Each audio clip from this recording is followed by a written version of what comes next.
안녕하세요. 이선아입니다. 오늘 4월 공개 모의고사 풀이 하도록 하겠습니다. 아마 문제, 저희가 원래는 4월 공개 모의고사를 현장에서 학원에서 진행을 하려고 했었는데 지금 코로나19 때문에 아무래도 현장 강의가 어려운 상황이라서 인강으로 선생님들 편하게 연습하시라고 인강으로 강의를 진행을 했습니다. 그래서 지금 아마 저희 티치스파 홈페이지에서 문제와 그 다음에 답안 자료, 풀이 자료들 확인하실 수 있을 텐데요. 풀이 먼저 보시지 말고 반드시 문제를 먼저 확인하시고 문제 풀이 하신 다음에 순차적으로 강의 들으시면 좋겠습니다. 자, 기본적인 논술 쓰는 방식은 모의고사를 보셨으면 자꾸 연습이 되실 텐데 우리가 실제 시험은 60분 네, 맞춰서 진행이 되긴 하지만 보통 연습하실 때는 60분에 맞춰서 하시기보다는 55분 정도에 맞춰서 연습하시는 게 좋습니다. 그래서 개요 짜기 같은 경우에도 맥시멈 15분을 넘기지 않도록, 그리고 경우에 따라서는 10분 미만으로 거의 개요를 짜지 않고 바로 쓰시는 경우들도 있긴 한데요. 또 그거가 반드시 시간을 무조건 줄인다고 좋은 건 아니기 때문에 너무 촉박하게 진행하시기보다는 그래도 한 10분 정도는 개요를 짜시는 게 안전하긴 합니다. 그래서 개요를 너무 문장으로 짜시기보다는 간단한 키워드 중심으로 개요를 짜서 진행하시면 될 것 같아요. 그리고 서론 포함해서 서론, 본론 4개, 결론까지 해서 모두 6단락을 대략 6분에서 8분 정도. 근데 8분이면 사실은 조금 빡빡한 시간은 맞아요. 현실적으로 빡빡한 시간이라서 6분에서 7분 정도 사이에 서술하는 연습을 하시면 될 것 같습니다. 그리고 퇴고는 2분에서 5분인데 5분 안 넘어도 돼요. 시간이 가끔 너무 빨리 쓰셔가지고 20분, 15분 남으시는 경우들도 있거든요. 근데 그거는 사실 너무 급하게 쓰신 거예요. 그렇게 시간을 남길 필요는 없으니까. 그래서 퇴고도 우리가 읽어보고, 사실은 퇴고의 목적은 문맥 어색한 부분들, 표현이 어색한 부분들, 이런 걸 잡는 게 주 목적인 거지 내용 틀린 걸 잡는 건 아니거든요. 퇴고할 때 내용 틀린 게 나오면 사실은 그때는 되게 마음이 덜컹하고 큰일이 나는 거죠. 그래서 퇴고하시기 전에 내용 틀린 걸 잡기 위해서 필요한 게 결국은 개요를 짜는 거예요. 개요를 짜고 바로 글을 쓰시는 게 아니라 짜시는 개요를 놓고 문제랑 비교를 해보면서 혹시 놓친 부분은 없는지, 빠뜨린 부분은 없는지 그런 부분들을 보시면서 진행하시면 될 것 같아요. 자, 그렇게 하셨으리라 믿고 그 다음에 서론에서 써야 되는 부분들 다들 잘 알고 계시겠지만 주제 논의의 중요성, 서론 멋진 글이 중요한 게 아닙니다. 서론 같은 경우에 최근의 문제들은 다 구체적인 주제를 주고 있기 때문에 그 구체적인 주제 중심으로 이 주제가 왜 중요한지, 왜 의미가 있는지, 왜 가치가 있는지에 대해서 한두 문장 정도로 다당화를 해주시고, 그러고 나서 구체적인 주제 영역, 논의 사항들을 얘기를 해주시면 돼요. 그래서 막연하게 뭐에 대해서 살펴보겠다라고 하시는 것보다는 우리가 원래 학술적 글쓰기를 할 때 뭐에 대해서 뭐를 중심으로 이거 여기 정도까지 살펴보겠어, 이런 식으로 명확하게 써주는 걸 더 좋은 글로 봐요. 그래서 좀 그런 부분들은 찍어서 써주시면 좋겠습니다. 그리고 최근 문제 출제 경향을 보면 구체적인 영역이나 논의사항 같은 경우에 문제에 이미 제시되어 있는 경우들이 많이 있어요. 그러면 그대로 가지고 와서 쓰셔도 괜찮아요. 자, 그리고 본론은 문제 배점 단위 기준으로 단락을 반드시 구분하라. 단락을 구분하는 기준은 우리가 유선지에 쓰고 있기 때문에 보통은 들여쓰기와 줄바꿈으로 단락을 구분을 하시는데 경우에 따라서는 한 줄씩 비워서 쓰시는 것도 나쁘지는 않습니다. 가끔 서론, 결론 사이만 비우고 본론은 그냥 4개 쭉 이어서 쓰시는 경우들도 있긴 있는데, 그러니까 줄바꿈이랑 들여쓰기는 하시고 묶어서 쓰시는 경우들도 있는데, 그냥 띄어 쓰시면 한 줄씩 비워 쓰시면 전체를 한 줄씩 다 비워 쓰시는 것도 나쁘지 않아요. 일관되게 써주시는 게 더 좋기는 해요. 자, 그리고 매 단락, 본문의 매 단락을 서술하실 때는 일단 형식적인 측면에 있어서는 도입 문장이 있으면 좋아요. 도입 문장은 근데 장식 같은 거라서 잘 써지면 쓰시고 쓰기 힘들면 굳이 안 쓰셔도 괜찮습니다. 그래서 도입 문장은 제시된 주제와 개별 항목이 어떻게 연관되는지를 간단하게 도입해 주시는 거, 그 다음에 문제에서 요구한 사항을 쓰셔야 됩니다. 근데 도입 문장이 너무 길어지게 되면 요구사항이 늦게 나오잖아요. 근데 그게 되게 안 좋아요. 글이 되게 흐리게 읽힐 수 있기 때문에 도입 문장을 길지 않게 막 2줄, 3줄 쓰시는 경우들이 있는데 그럼 조금 길죠. 간단하게 써주세요. 요구사항 쓰고 그다음에 마지막에 중요한 사항이 주제 연계 논의를 해주셔야 되는데 가끔 보면 도입했다고 주제 연계 논의를 안 하시는 경우들이 있어요. 이제 작년 시험 같은 경우에 채점이 좀 느슨하게 진행이 된 건 맞기 때문에 어느 하나만 있어도 점수를 빼지 않고 진행한 건 맞는데, 근데 이제 원래 원칙적으로는 우리가 글을 쓰는 주제가 주어져 있으면 주제와 연관해서 내가 얘기했던 사항들이 어떻게 관련되고 연관되는지를 명확하게 얘기를 해주는 게 형식적으로는 타당하죠. 그래서 시점이 어떻게 진행될지 모르니까 채점을 빡빡하게 할 수도 있으니까, 그렇다고 본다면 이런 주제 연계 논의를 빠뜨리지 않고 매달락 쓰실 수 있도록 하시면 좋겠습니다. 그리고 구체적인 요구사항을 명확하게 서술했으면 좋겠다. 빙빙 둘러서 쓰지 마세요. 교육적 의의를 2가지 써라. 그럼 교육적 의의는 첫째 뭐다, 둘째 뭐다. 이게 좋은 글입니다. 그래서 이렇게 구체적으로 쓰시게 되면 글이 너무 단순하지 않나? 라고 생각하시는데, 단순하고 유치하지 않나? 라고 생각하시는데, 아니에요. 그렇지 않아요.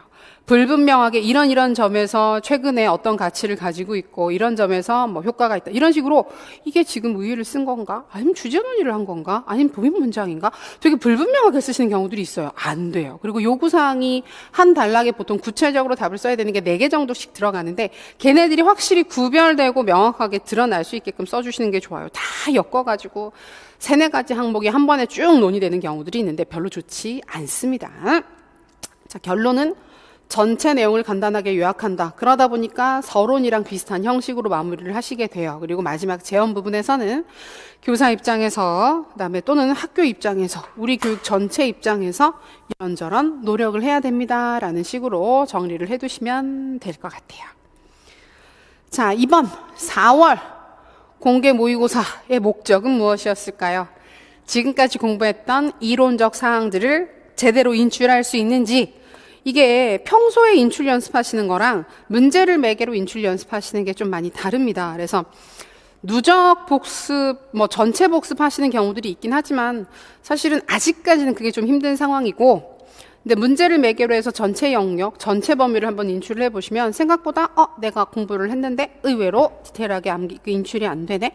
분명히 아는 거였는데 이게 그걸 물어보는지 몰랐어. 이런 식으로 적용이나 활용에 조금 약한 부분들이 있을 수 있어요. 그래서 지금까지 공부했던 사항들을 명확하게 인출하는 거, 혹시 안 되더라도 괜찮습니다. 지금부터 보시면 되죠. 또 추가로 보시면 되죠. 문제 없습니다. 그리고 형식에 맞는 논술 쓰기 연습, 초반에 형식이 잘 잡히면 중반 이후 논술 쓰시고 글쓰기 연습하시는 게 점점 편해집니다. 그러니까 글쓰기에 대한 부담을 많이 가지신 분들이 있는데, 이제 그 짧은 글쓰기는 전반부에 한 단락 쓰기 연습으로 진행하시는 게 제일 좋고, 지금부터는 이제 서서히 전체 글의 형식을 갖춘 글들을 자꾸만 꾸준히 연습을 하셔야 돼요. 저희가 1, 2, 3, 4에도 한 달에 한 번씩은 모의고사를 쭉쭉 봤잖아요. 근데 그것 자체가 되게 그 공부의 방향이나 글 쓰는 부분들이나 짧은 글쓰기 하는 것보다 한 번에 확 하고 오는 효과가 분명히 있긴 있어요. 그래서 그런 관점에서 글쓰기 연습을 할 거고, 주제 연계하는 연습들 할 겁니다.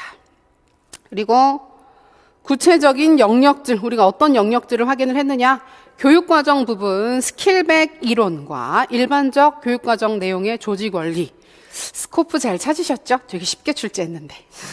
그다음에 교육 심리학에서는 브롬펜브레너, 반가웠나요? 메타인지, 와, 이걸 물어볼 줄 몰랐다.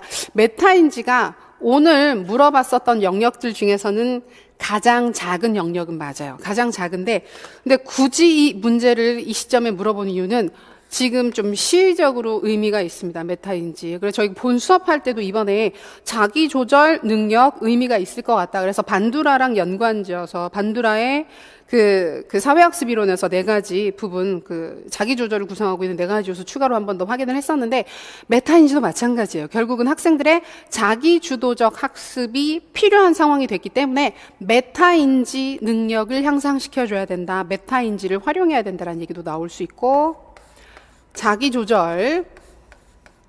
근데 자기 조절이나 자기주도 학습 같은 경우 워낙 다른 이론들이 많아서 찐맘 아니나 다른 학자들이 많긴 한데, 우리가 교육 심리에서 가장 안전하게 접근하는 이론은 반도라의 사회학습 이론이니까 그쪽으로 봐두시면 될 것 같아요. 메타인지 갑자기 중요해졌어요. 옛날에도 중요했지만 지금은 그럴 만한 이유가 생겼으니까.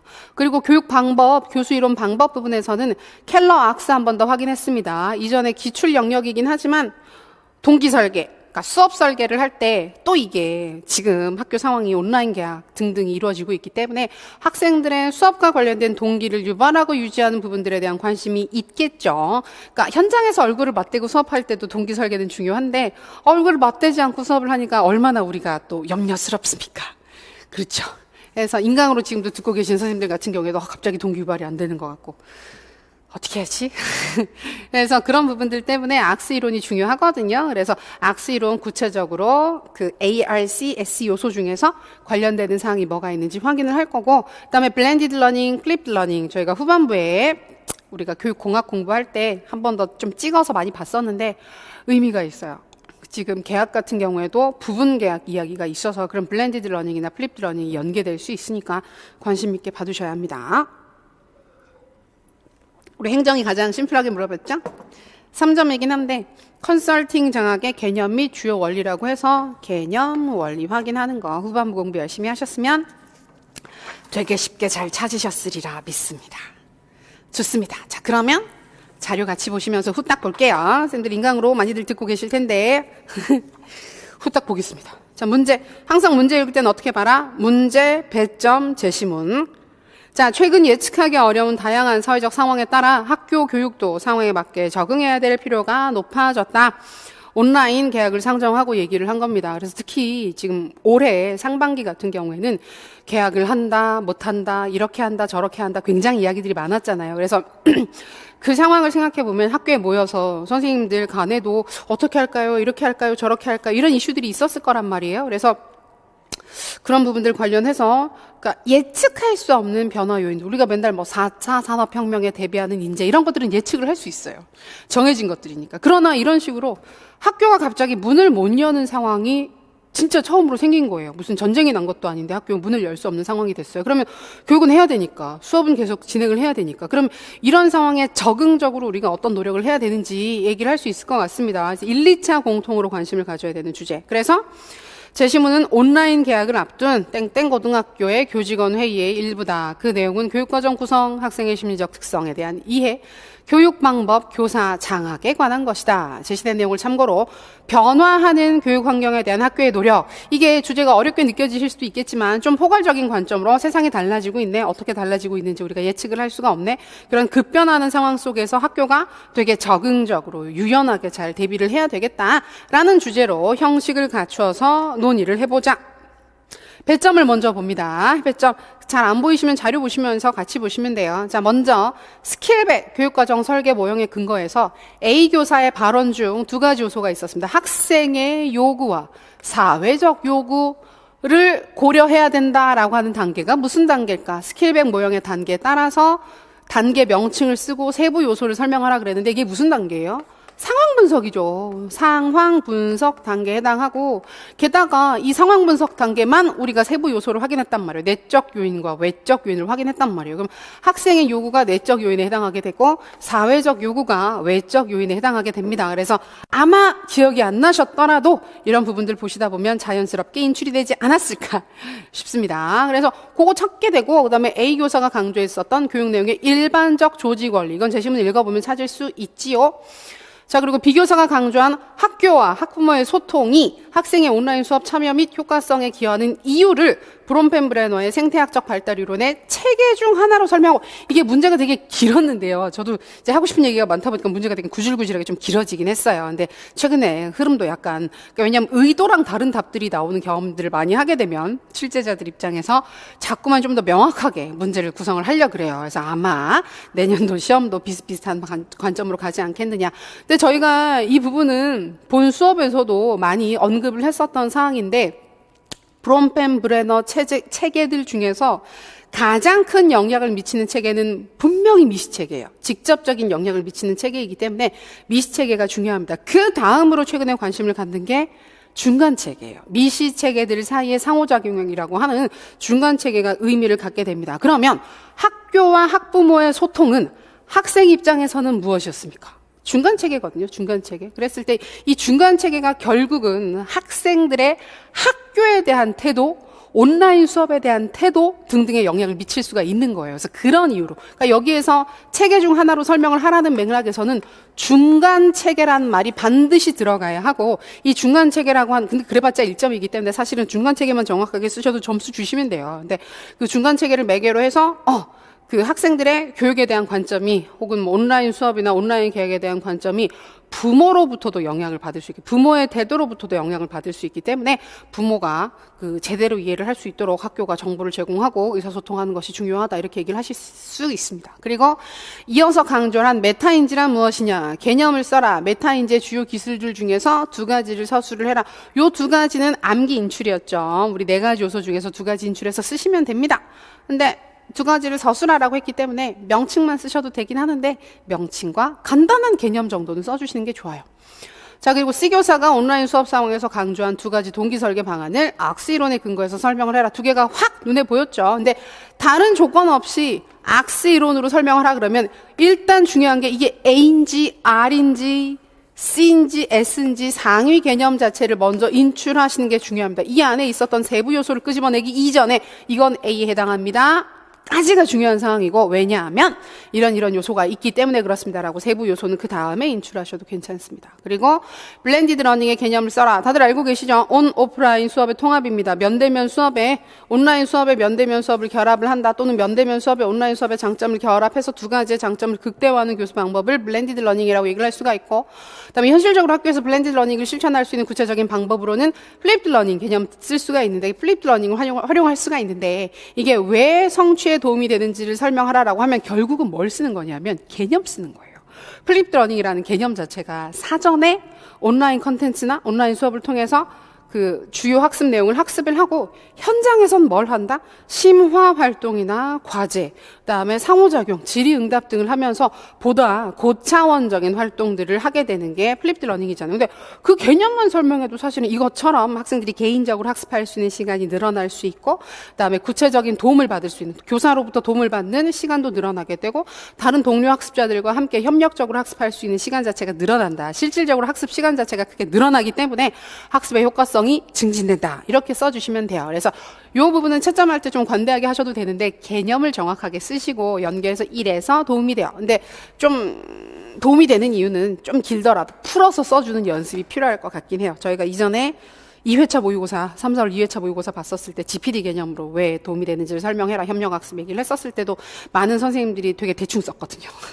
근데 문제가 정답이 명확하지 않은 열린 문제로 출제가 되면 채점자들이 답안 형식의 영향을 많이 받을 수밖에 없습니다.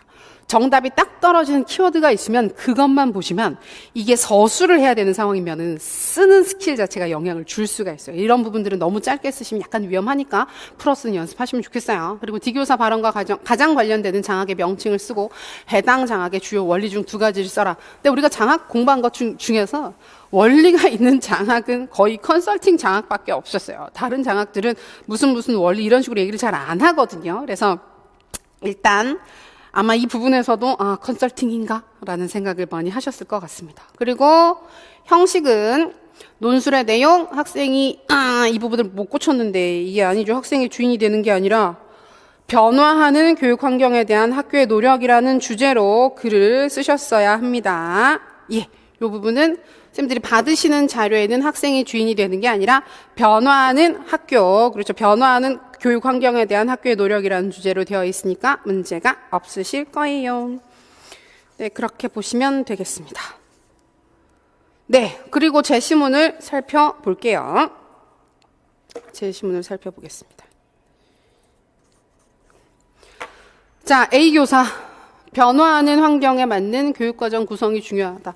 자, 이번 제시문은 도입문장 부분 보시면 도입문장이란다. 단락별로 그 제시문별로 도입문장으로 활용할 수 있는 사항들을 하나씩 드렸어요. 하나씩 드렸기 때문에 아마 이 부분이 크게 어렵지 않게 확인이 되셨으리라 믿습니다. 그래서 이걸 가지고 도입문장 쓰기 힘든데 그러면 이거 변화하는 환경에 맞는 교육과정 구성이 중요하다. 환경이 변화하고 있는 다양하게 변화하는 환경에서는 교육과정 역시 상황에 맞게끔 변화될 필요가 있다. 이런 식으로 도입해 주시면 될 것 같아요. 자, A교사 급변하는 상황 속에서 수업과 창의적 체험활동 등을 구성할 때 학생들의 요구와 사회적 요구를 모두 고려하기 위해 노력해야 된다라고 얘기를 했는데 이 부분은 아까 그 배점 부분에 이미 자세히 나와 있었지만 요 두 가지를 고려하는 활동이 스킬백 이론으로 들어가면 뭐냐? 상황 분석으로 찾을 수 있었어요. 그 상황 분석의 세부 사항까지 가게 되면 이거는 내적 요인, 저건 외적 요인이 되는 겁니다. 그리고 온라인 교육 과정을 구성할 때 특히 내용의 폭과 깊이를 적정하게 결정하는 것이 중요하다라고 했는데 우리가 특정 시점에 가르칠 내용의 폭과 깊이라고 하게 되면 뭐가 떠오르십니까? 스코프는 스코프라고 그냥 쓰셔도 되고 범위라고 쓰셔도 괜찮습니다. 이게 수평적 조직 원리에 포함되는 개념이기 때문에 이대로 쓰시면 돼요. 근데 이거는 얘기할 법한 게 우리가 본차 그냥 학교에서 수업을 할 때도 내용과 폭을 잘 설정해서 지나치게 내용이 많거나 적지 않게 배정을 하는 것도 중요한데 온라인 수업은 우리가 눈으로 관찰을 할 수가 없기 때문에 더 조절이 힘듭니다. 학생이 힘들어하는지 그러지 않은지가 더 어렵기 때문에 이런 부분들을 고려하기 위해서 정말 적정한 수업의 양을 결정하는 게 중요하거든요. 이제 그렇게 놓고 본다면 폭과 깊이라고 하는 부분으로 범위, 스코프라고 하는 부분으로 접근을 할 수가 있어요. 그리고 두 번째, 학생의 여러 심리적 특성 역시 변화하는 환경에 부합하는 교육 실천을 위해서 고려해야 할 대상이다. 자, 이거는 도입 문장. 온라인 수업의 효과성을 높이기 위해서 학교는 학부모들에게 온라인 계약의 취지와 온라인 수업 방식 등에 대해서 충분히 정보를 제공하고 학부모와 소통을 해야 된다. 이 부분을 브롬펜브레너 이론으로 보라 그랬잖아요, 아까. 소통해라. 학생의 입장으로 보자. 이제 이렇게 되면 학생들의 학업 성취에 영향을 미칠 수가 있기 때문에 이제 그 학교와 학부모의 상호작용이 중요하다고 얘기를 했죠. 그래서 결국은 학생 입장으로 보게 되면 학교도 학생에게는 미시체계고 학부모도 학생에게는 미시체계입니다. 그런데 학교가 학부모들과 정보를 주고받는 의사소통을 하게 되면 이건 이제 중간체계, 미시체계들 사이의 상호작용이니까 중간체계로 볼 수가 있게 되는 거죠. 근데 우리가 브롬펜브레너 공부를 했었을 때 결국은 우리가 중간체계를 매개로 해서 그 특정 대상에 대해서 각각의 미시체계들이 얻게 되는 정보들이 되게 많이 있어요. 그래서 미시체계도 직접 영향을 미치지만 중간체계를 매개로 해서 미시체계가 또 영향을 미치게 되는 부분들도 있기 때문에 그 중간체계에 대한 관심도 필요하다. 그래서 특히 중간체계 사례로는 최근에 관심 있는 학부모와 학교의 관계 이야기들이 많이 나와요. 그래서 만약에 이제 온라인 계약을 했는데 부모가 온라인 계약을 제대로 이해하고 있지 못하다. 그다음에 그거 왜 필요 없는 건데 온라인으로 수업하면 잘 하겠어? 우리가 지금 안 그래도 지금 온라인 계약하는 시점에 뭐 TV 방송이라든지 뉴스 프로그램이라든지 이런데 되게 많이 나왔던 게 학부모들이 온라인 계약에 대해서 되게 부정적으로 생각하는 모습들이 많이 보였어요. 그래서 애들이 집에서도 집중을 못 하는데 컴퓨터로 공부하라 그러면 잘도 하겠다. 이런 식으로 많이 부정적으로 얘기를 했는데 사실은 그런 태도를 학부모가 보이게 되면 학생들은 그렇게 행동을 하게 되어 있어요. 이건 뭐 다른 이론이긴 하지만, 그러니까 사실은 그 기대하는 대로 약간 그 행동에 맞춰주려고 하는 경향성이 있잖아요. 근데 열심히 안 할 거야. 온라인 수업으로 온라인 계약으로 수업하면 애들이 열심히 안 할 거야. 이런 얘기들은 이제 부모가 공공연하게 한다든지 아니면 그런 태도를 가지고 학생들의 수업을 옆에서 관찰을 한다든지 지켜본다든지 하게 되면 학생들도 온라인 수업이나 온라인 계약에 대해서 큰 기대를 하지 않게 됩니다. 그러면 당연히 수업의 효과성이 떨어지겠죠. 집중하지 않고 열심히 듣지 않게 되니까. 그래서 그런 문제를 개선하기 위해서라도 원래 온라인 계약의 취지라든지 수업 방식의 특성이라든지 이런 부분들을 충분히 알려줬을 때 부모 역시 이런 거구나 긍정적인 기대를 갖고 학생들한테 긍정적인 영향을 줄 수가 있겠죠. 그래서 중간 체계를 매개로 접근을 할 수 있습니다. 자, 그리고 온라인 수업 상황에서는 학생의 메타인지 활용 수준에 따라서 수업 효과성에 큰 차이가 발생할 수 있다고 했는데 그렇죠. 메타인지, 자기 조절 능력이랑 관련되는 것이니까. 그래서 보통 메타인지 개념은 자신의 인지에 대한 인지, 사고 처리 과정에 대한 인지, 정도로 얘기를 하는데 개념 쓰시고 구성 요소 4가지 중에 2가지 쓰시면 될 거예요. 그리고 C교사. 상황에 맞는 교육 방법의 선택과 실천이 중요하다. 온라인 수업 상황은 자칫 학생들에게 단조롭게 느껴질 수 있으니 다양한 수업 방법을 활용해서 변화를 느낄 수 있도록 하고 하나가 나왔죠. 학생들이 친근하게 느낄 수 있는 생활 주변의 사례를 적극 활용해야 된다. 2가지가 있습니다. 다양한 수업 방법을 활용해서 변화를 느끼게 해라. 이거 뭐예요? A. 주의 집중 요소 중에서 다양성 전략 찾을 수 있습니다. 그리고 친근하게 느낄 수 있는 생활 주변의 사례를 들어라. R. 관련성 전략 중에서 친밀성 전략 찾을 수 있습니다. 그래서 요 2가지를 찾는 거. 이건 답으로 딱 떨어지는 거. 뭐 하지 않잖아요. 명확하게 정리가 되는 사항이었어요. 네. 그 다음에 부분적으로 등교가 가능한 상황이라면 지금도 사실은 얘기를 하고 있으니까 블렌디드 러닝의 방식을 활용해서 효과성을 높일 수도 있다. 블렌디드 러닝이라고 하는 건 아까 말씀드렸던 것처럼 온, 오프라인의 통합이었고 구체적으로 플립드 러닝의 구체적인 방법 중에 하나인 플립드 러닝을 활용한다면 어쩔 수 없는 온라인 수업이 아니라 모든 학생들의 학업 성취에 긍정적인 도움이 되는 수업을 진행할 수도 있다. 그러니까 플립드 러닝은 원래 일반적인 학습상에서도 굳이 쓰자 이렇게 하면 도움이 되지 않겠느냐라는 얘기가 있었던 접근이에요. 근데 뭐 마침이라고 하면 좀 그렇긴 하지만 이제 상황이 그렇게 됐으니까 우리가 그 그러니까 온라인으로 수업할 때랑 오프라인으로 수업할 때랑 그러니까 원래 이론적으로 보면 동일한 수업을 온라인으로 제공하고 동일한 교수 방식을 오프라인으로 제공하는 건 효율적인 방식이 아니라고 봐요.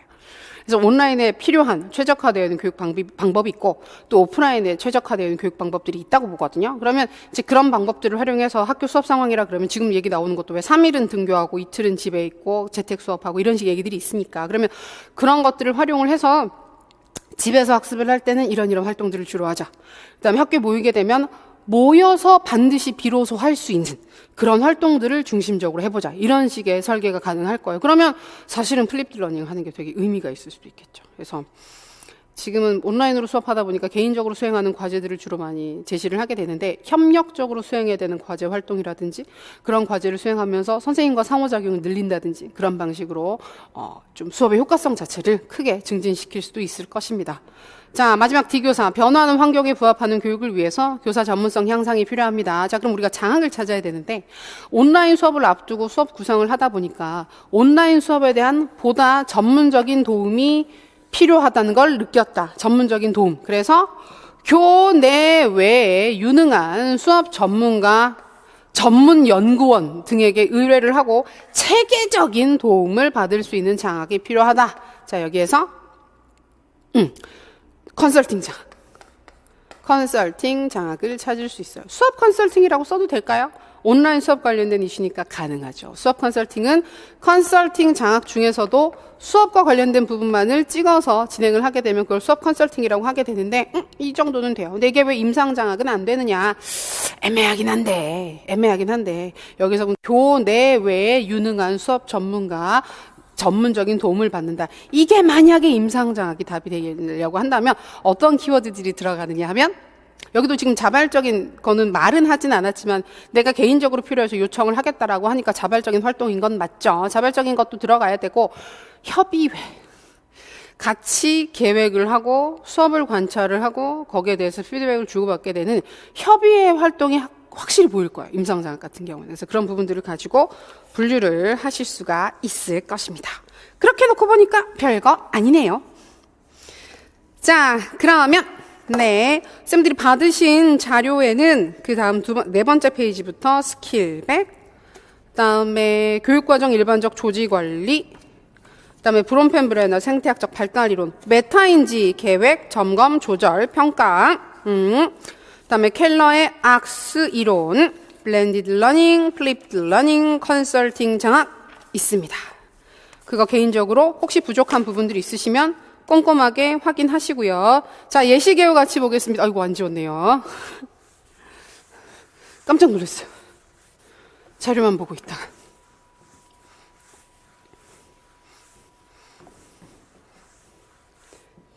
자, 예시개요. 우리가 늘상 그렇듯이 예시개요 부분에서는 주제 논의의 필요성, 구체적 논의사항 구분되어 있습니다. 자, 주제 논의의 필요성 한번 볼게요. 예측하기 어려운 사회 환경의 변화는 학교와 교육에도 큰 도전을 제시한다. 그렇죠. 되게 큰 도전이었어요. 올해 같은 경우에는.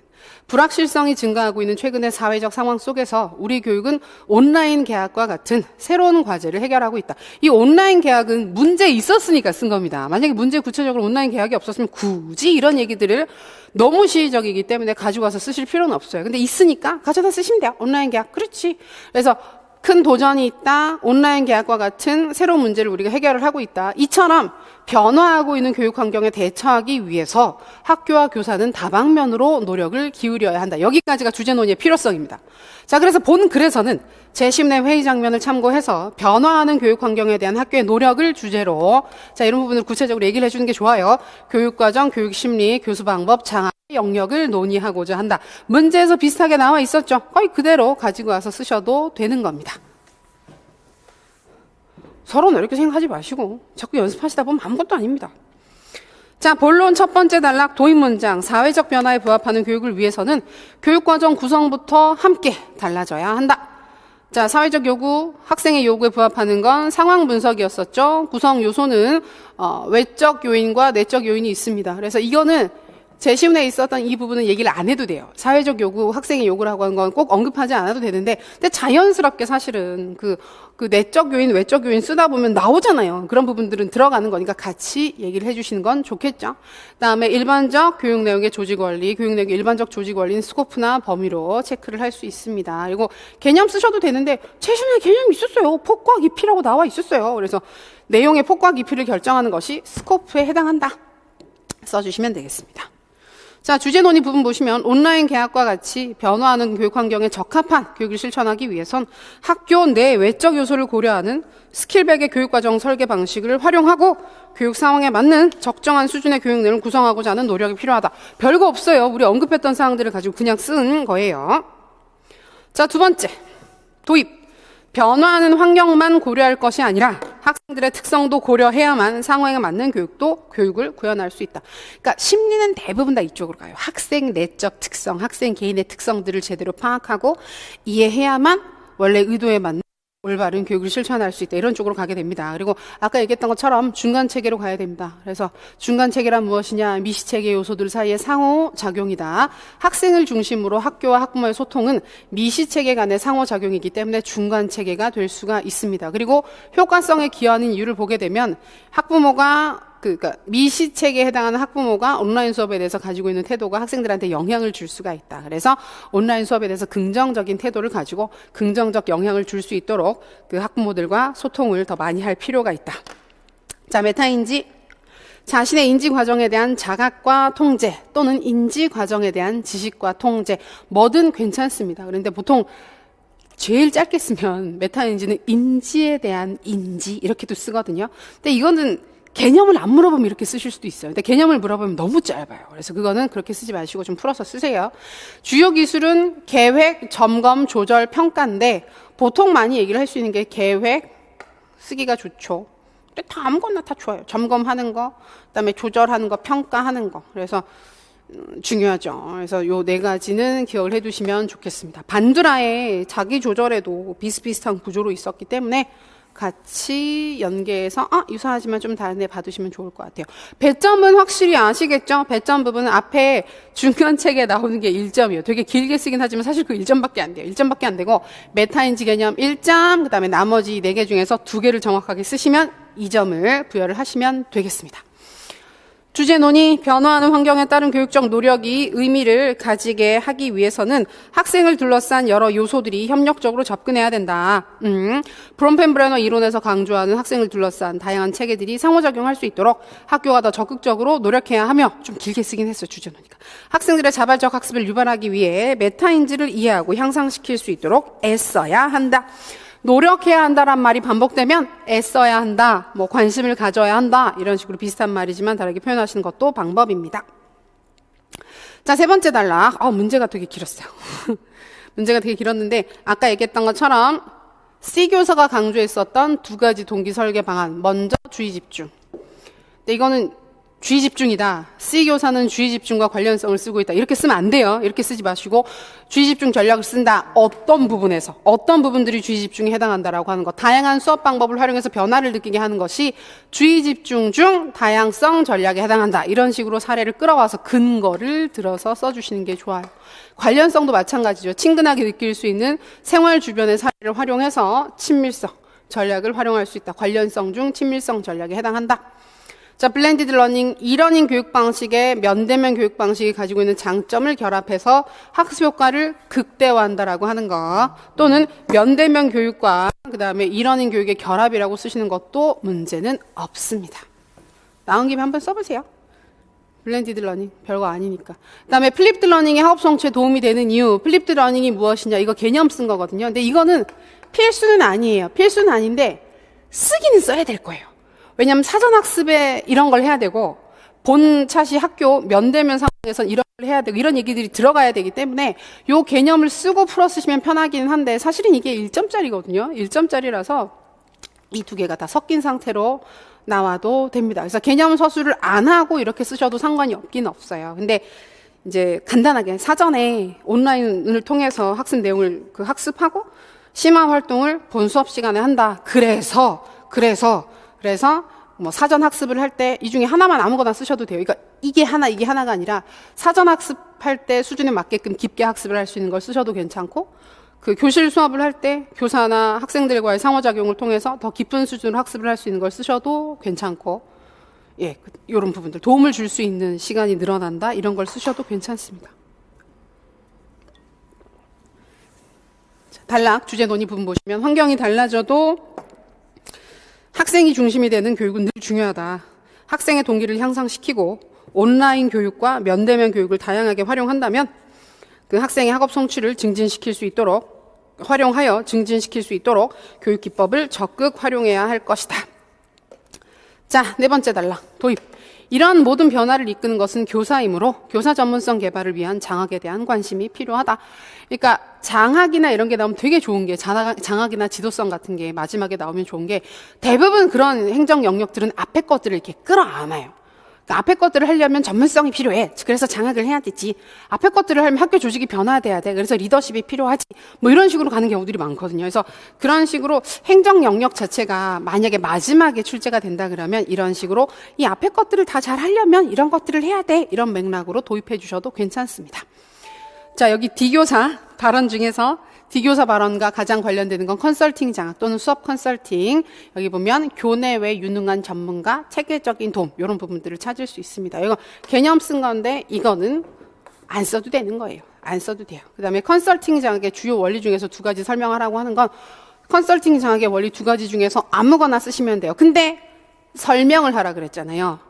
그냥 명칭을 쓰라가 아니라 설명을 하라고 했기 때문에 명칭만 쓰시지 말고 명칭과 연관지어서 간단한 개념 정도는 써주시는 게 이건 타당합니다. 실제 시험에서도 논의해라, 설명해라, 서술해라 이런 식으로 서술어가 표현이 되어 있으면 명칭만 쓰시는 건 아니에요. 쓰셔야 돼요. 좀 더 풀어서 쓰시는 게 필요합니다. 그래서 자발성의 원리, 전문성의 원리 오늘 수업에서도 했었어요.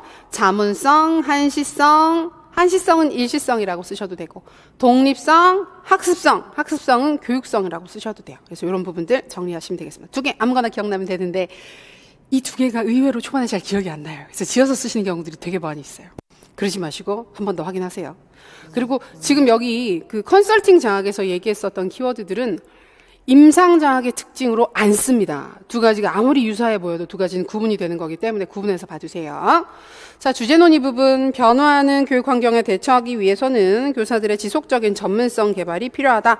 컨설팅 장학과 같이 교사의 자발적이면서도 보다 전문적인 개선이 가능한 장학을 실행할 수 있는 학교 환경을 구축할 수 있도록 학교가 노력해야 한다. 그리고 이제 결론은 요약과 재현이에요. 항상 그렇지만 요약한 부분을 보면 변화하는 교육 환경에 대한 학교의 노력을 주제를 다시 한번 강조해주고 있죠.